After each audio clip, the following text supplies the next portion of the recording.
Никога не подписвай тези 4 документа в Германия, без да си помислил внимателно. На първо място, Abmahnung или предупреждение от работодател. С подписа си потвърждавате това, че не само сте го получили, но и че сте съгласни с съдържанието му.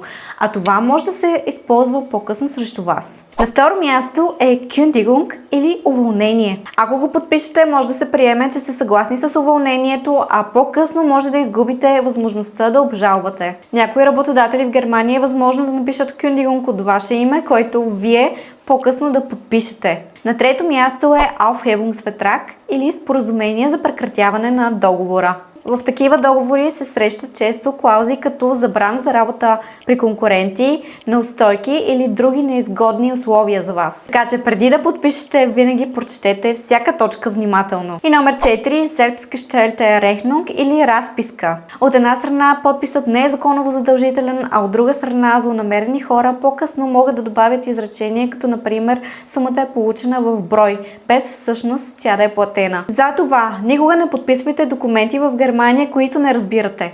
Първо вземете документа, прочетете го спокойно и ако се наложи, поискайте съвет. А за още такова полезно съдържание може да ме последвате и да споделите видеото.